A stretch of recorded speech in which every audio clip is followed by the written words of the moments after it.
Yeah, so I'm going to talk through from a local authority perspective, but for those who aren't staying in Surrey, you know, it is a good idea to contact your arts officer wherever you're going to be, if there is still an arts office. So within Surrey, there are a lot of artists and designers. There's a lot of people who visit art. A lot of those do go into London, and I think that there's good and bad about being just outside of London. I think obviously we've got lots of artists, but the actual galleries here, there's lots of very small ones. There's not so many large. And for studio space, because it's a very expensive county, so studio space is an issue.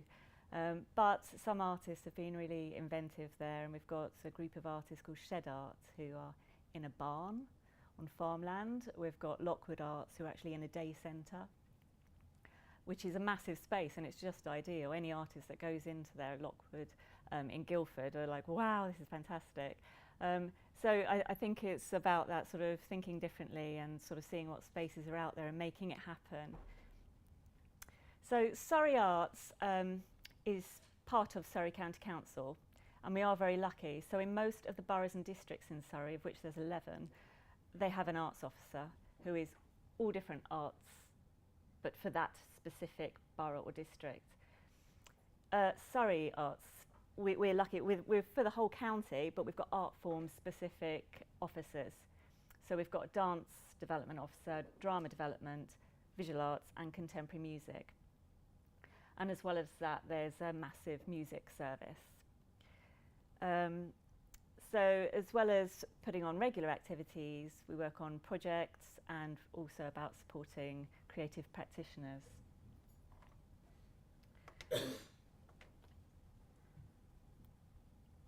So Surrey Arts Visual is me. Music has a massive team, but unfortunately the other art forms, there's less. I think music just is historically big in Surrey. But we still achieve a lot with a little, and this is part of the programme that I manage. So each term I run visual arts surgeries, so that's about looking at folios, giving funding advice, if you've got project ideas, talking those through, signposting to local places and people that are right for your projects. We also hold a massive database, about 400 artists of different art forms, and hold networking events across Surrey, which are fantastic. They're always buzzing. And at those events, that's really where collaboration happens between the art forms, which is always very exciting as well. About a year and a half ago, so set up a contemporary artist network, just to offer something for those artists, because the artists that are perhaps a bit more commercial, they've well kind of supported through SEOS, which I'll talk about later. But the Contemporary Artists Network is perhaps a bit more about artists who want to challenge, debate and collaborate together. We run training and also work placements, so some of you may be interested in getting a little bit of experience on the arts management side. Surrey Artists Open Studios is one of our major projects. We have a coordinator who runs this. It's very successful. It's been running since 2000 in Surrey, and they happen all over the country and in different countries, but in Surrey it's a very successful event. Like I say, there's a lot of people very interested in viewing artwork and craft and buying. So it's a good place to do it. And these are the aims of the event. It's really, really good for putting artists and craftspeople in touch with each other. And that has been a major benefit of taking part in it. That's what the artists tell me directly. They suddenly feel part of their community. They've got people that they can turn to if they need to firework in a kiln, or just ask advice about suppliers or whatever, or get together and exhibit together. It also puts the artist in touch with the public.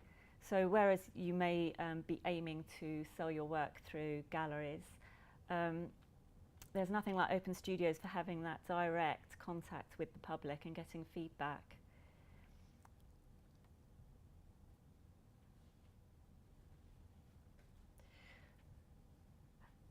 So the way we run open studios is actually a membership scheme called SEOS.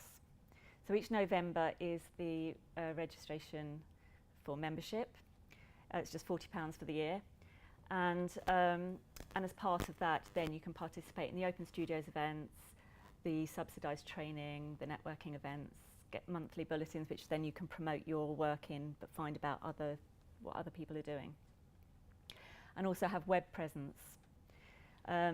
So each artist has a page on the website, the Surrey Open Studios website. And we're about to trial this Christmas to have an online shop as well, which we haven't done before. But I did some research recently with the SEOS members, and some of them have their own websites, obviously, but they don't tend to sell through them. So there's some beautiful websites. Most of the websites I look at, you can't actually buy work on. So it all looks very nice, but then you have to contact the artist, which most people aren't going to do if they want to buy a piece. For the Open Studio scheme, we also have a bursary. So we take 3 emerging artists each year to participate, so they have free entrance to the Open Studios event, as well as an article on the website and guide. For the training programme, these are the courses that we're running this year. How to promote you and your work and find your artistic voice. Now, we've done the promotion ones before, and it's always very popular, but finding your artistic voice was something that came up in discussion recently several times, and it's just something that actually can be quite difficult. So you know what you like doing, you know what you create, but actually to put that into like 2 or 3 sentences, this is me, is actually quite difficult. So we're having someone who used to lecture here, actually Jonathan Parsons, to come and guide artists through just capturing that, just refining what is it you're about, which then of course will be very useful for all your promotion materials. We're also offering camera skills for photographing artwork, because some of the photos that we get through for the brochure just really, I think they need help in that area. I think it can be a challenge, it can be, especially if you're photographing something difficult like glass or something. So that's this programme came out of what we saw or what we asked the artists what they want. Photoshop as well, which, you know, obviously for them, once they've done the camera, the photographing workshop would then be useful to manipulate those images, but also for creating publicity. And social media, which, yeah, it's a huge range. Some are complete beginners and some are more advanced, but how to market your work in that way. And we've got a great trainer coming in for that. Again, working in partnership, which you've heard probably from every speaker, is how we work all the time. And for the SEOS project as well, it just works really well. It really embeds it in Surrey and gives useful contacts to artists. So if anyone is staying and would like to participate in Surrey Arts Open Studios, Jane McGibbon is the coordinator of the project, and just get in touch with her. And also look out onto the website, because there's all the information on there. SPEAR is the Surrey Practitioners resource. This came out of Arts Partnership Surrey, when we all saw that we need one place where people can go and source artists and craftspeople. So I get calls quite a lot from schools or other organisations, and they might want a workshop, or they might want, it's Arts Week, so they want a week's worth of provision. And I can get word out to my database, that's great, but we just thought, wouldn't it be brilliant if there was actually a dedicated website, so those teachers, they can just go straight to it. There's toolkits on there, there's artists with a little bit about what they do on there, and so they can go there direct.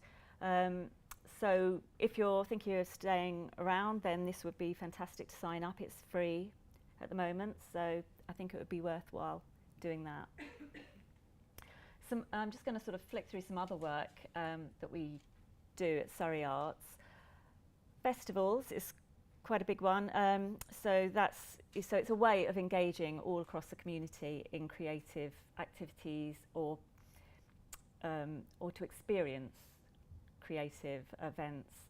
And the picture here is actually, this was an Inspire Mark project in 2012, and it saw Ballyhoo Arts go into 8 schools in Surrey to create giant puppets. So they're teaching the teachers, but they're also teaching the children how to create these giant puppets, and they were researching the local history of some characters in their local area.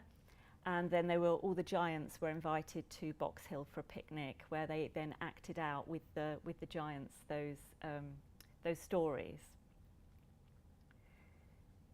Imagine another festival we did was Celebrating Surrey, and that was in the grounds of Loseley Park.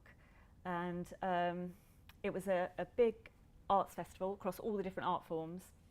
And I ran a project creating some installations in the grounds. So we had all sorts of things. But these two are a couple of imagination pods.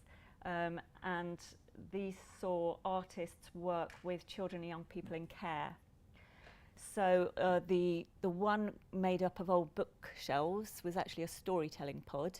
And that, the artist took them all to the dump, the children to the dump, where they had a great time, and they just got loads of furniture, and they went back to the grounds of their children's home, and they were creating dens and tunnels, and then helped the artist to create this space. And with the other one, that was actually with older children, and that was they were creating photo booth of images of the kids there, and then these were enclosed in bubbles that were then all enclosed in one large bubble that throughout that festival basically had a queue of people wanting to go in to see that. So again, it's all about maybe thinking, once you're established, that you may want to work in some way in the community, or just continue with your craft practice, but maybe now and again do some interesting project that's completely different. At Celebrating Surrey, we had a flag installation. This was a project led by Jonathan Parsons, who's very interested in symbols and maps and flags. And again, this was Inspire Marked as part of the Cultural Olympiad. And it saw schools from Surrey working with partner schools and creating a design. So they were learning about why flags look like they do, what do the symbols mean, why would a country choose that? And then they were thinking about their school community and what colours and symbols would really represent that. And they were sharing that with their partner school, and then all the flags were brought together. First of all at this festival, and then during the Olympics, they lined the routes at all the cycling events in Surrey. We're also very involved with disability arts in Surrey, which is very strong. We've got some fantastic companies.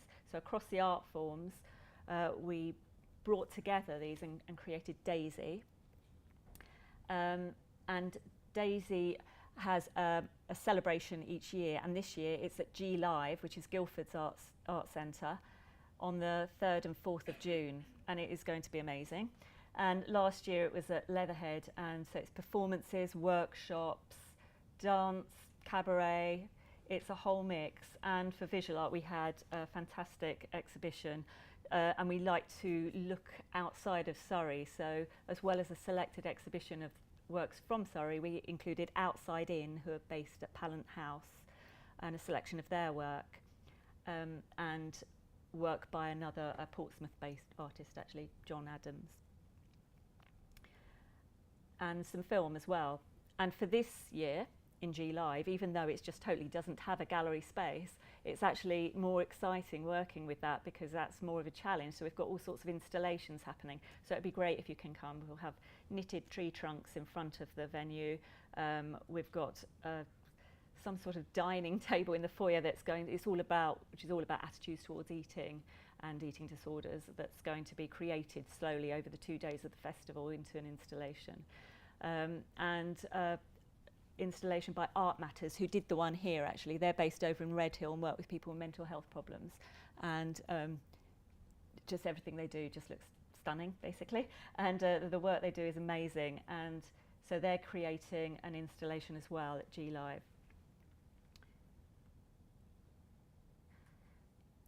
And if you were interested in that, the website is daisyfest.co.uk, which will be added too soon.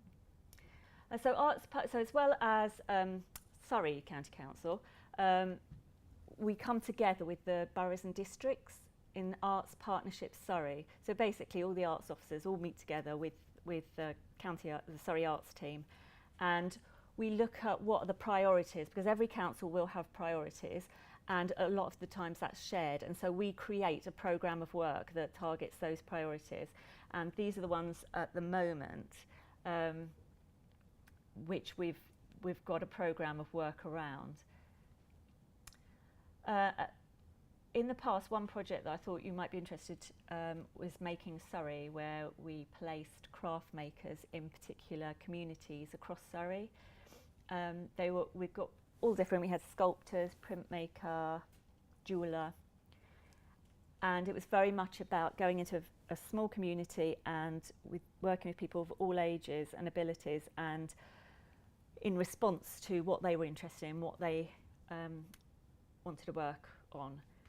And the one actually on the left there, that's in Leatherhead, and it was a community garden. They were interested in setting up this community garden, and so the sculptor worked there with them, creating willow pieces and wood pieces and getting all ages carving.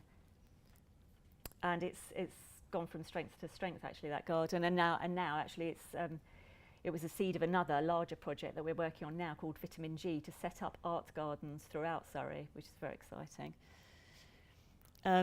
Another project was Forgotten Festivals, where it was about looking at those strange sort of customs and celebrations that happen in little areas, and so bringing those together, but at the same time creating 8 new projects that were artist-led. And I usually like to, in starting a project, work directly with the artists so that it is very much artist-led. And one of the Forgotten Festivals projects was this called Runway. And I worked with artist Mary Branson, who I think also has lectured here, and first of all walked around the site at Runnymede. I don't know if anyone's familiar with it, but it's going to be on the news a lot soon, because it's the site of Magna Carta, which is coming up to 800th year anniversary. And but there's a big history with the site. The Kennedy Memorial's there as well, but also a Flying Fortress plane in World War II crashed on the meadow there, and the pilots thought that they were in France because it was so foggy. And Mary was inspired by the use of lights. They used to ignite fuel alongside the runways during the World War II, and she was an artist that works a lot with light, and so she wanted to create a illuminated installation. And I like also working cross art forms, so we work with a choreographer and a sound artist, and so workshops took place in all sorts of places around the site, creating porcelain lanterns and marking these with symbols that's inspired by the theme. And the choreographer ran fantastic dance workshops, again with integrated dance group, around the same themes, and it was all brought together with the music in this performance at Runnymede, which was really lovely. It was very powerful and quite moving. We got lots of great feedback from that. But it was something that I think people in the local area just had never seen anything like that before, and I think that's the exciting thing when you bring art forms together to collaborate.